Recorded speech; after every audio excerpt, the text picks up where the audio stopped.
Halo, Assalamualaikum warahmatullahi wabarakatuh. Kembali lagi di channel saya ini ya. Jadi saya ingin sekedar sharing lah. Karena kan CPNS kan mau memoratorium selama 2 tahun ya.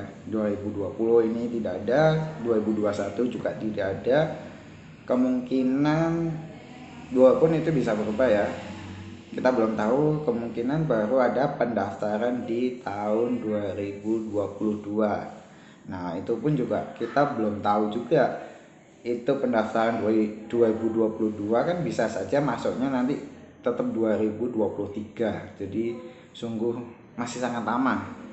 Nah, buat kalian, ini saya sharing pengalaman saja. Jadi buat kalian yang masih ingin menanti atau menunggu tes CPNS ini buat menjadi abdi negara ya, saya menyarankan untuk lebih baik lanjut sekolah dulu. Jika kalian ini posisi siap dari segi siap finansial sama mental. Nah, kenapa saya bilang lebih baik lanjut S2?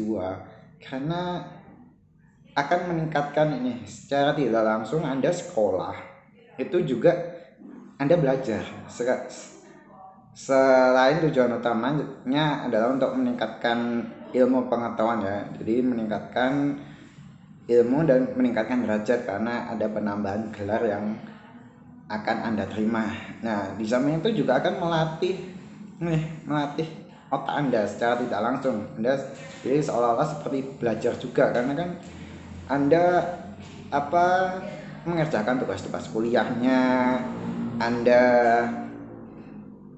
mengerjakan tugas akhir, tesis. Nah, itu secara tidak langsung itu melatih otak Anda. Jadi otak itu kalau tidak dilatih, nervousnya kan saraf-sarafnya ya. Jadi kalau tidak dilatih dengan tekanan atau berpikir, itu lama-lama juga akan, ya saya akan inilah, nggak, agak kurang menangkapnya kurang. Tapi kalau Anda disambil untuk kuliah terus mengerjakan tesis, nah itu maka saya tidak langsung otak Anda di selfnya itu akan terlatih. Nah, dan ketika Anda akan belajar tentang SKD dan SKB, itu akan gampang diterima. Jadi pengalaman saya pribadi, karena saya waktu itu S2 dulu.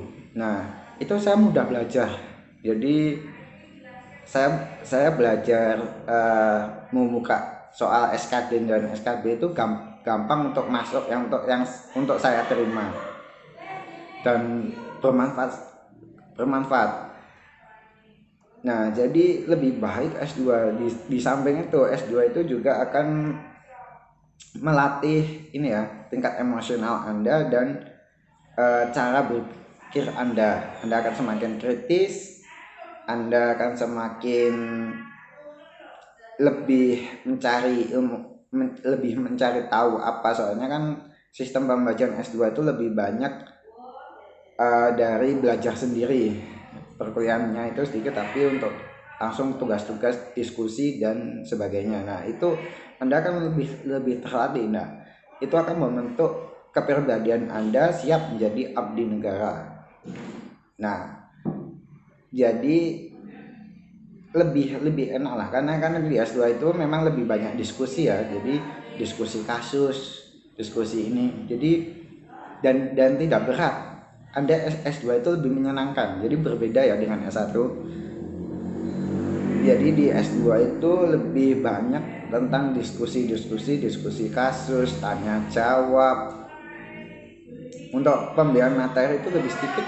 Jadi dosen itu paling cuma 40% lah. Jadi keaktifan kelas itu lebih ada, dan Anda akan lebih sering mencari sumber sendiri untuk dibahas di presentasi waktu tatap muka.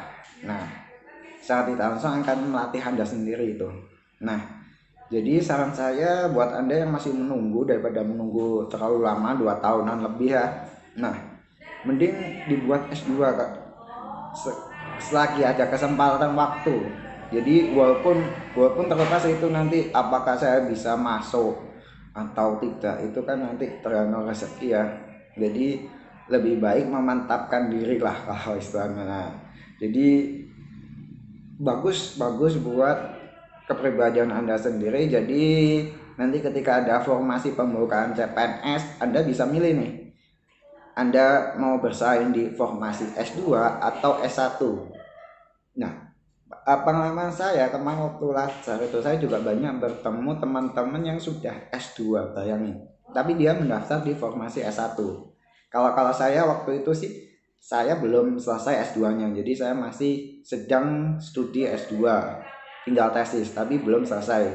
Nah, kebanyakan teman-teman saya yang keguruan, yang dari guru, nah dia itu sudah selesai S2-nya, tetapi dia mendaftar untuk formasi S1-nya, untuk guru SMP, guru SD, dan guru PGSD. Nah, jadi itu pilihan sih. Tetapi lebih kalau saya saya rasa lebih mematangkan ilmu Anda, mematangkan kepribadian Anda, dan menyiapkan kepribadian Anda lebih dari yang sekarang dengan gelar yang Anda terima. Nah, enaknya nanti apa ketika Anda sudah menjadi S2? Nah, itu nanti kalau Anda keterima PNS, nanti eh, sudah enak, tidak perlu sekolah lagi, tinggal menunggu penyesuaian. Pasti ada penyesuaian ya, tapi nanti jadi ketika kenaikan pangkat pertama, nah itu jadi kapan? Ketika setelah 3 tahun atau 4 tahun, tergantung Anda nanti di jabatan fungsional atau di jabatan struktural. Kalau jabatan struktural biasanya itu 4 tahunan untuk kenaikan pangkat, tapi kalau jabatan fungsional itu 3 tahun bisa minimal, tapi rata-rata hampir 3,5 sampai 4,5 tahun lah. Nah, jadi nggak perlu takut atau sebagainya. Tetap S2 Anda akan diakui, walaupun nanti mungkin setelah 4 tahun itu belum tentu Anda mendapatkan jabatan yang sesuai dengan S2 Anda. Tapi paling tidak nama Anda di SK akan berubah. Jadi yang awalnya cuma SPD menjadi ada MPD-nya. Jadi yang awalnya seperti saya DRG saja, nanti ada DRG Pamaluburda MKes-nya. Nah, jadi seperti itu. Jadi tetap berguna S2-nya. Dan katanya sih waktu kenaikan pangkat dari golongan ketiga golongan keempat itu tidak perlu tes. Kalau yang dengan itu dari golongan ketiga ke naik keempat itu ada tes seperti tes tulisnya, tes kompetensi. Nah, kalau enaknya kalau sudah S2 tidak, dan pensiunnya itu 60, jadi lebih. Kalau S1 biasa 58, kalau S2 itu 60. Nah, jadi itu bermanfaat lah daripada Anda menunggu yang wasting time lah. Lebih baik Anda lebih mengupgrade diri Anda dengan sekolah lagi atau sekolah spesialis sambil menunggu pembukaan CPNS. Nah, jadi lebih seperti itu ya.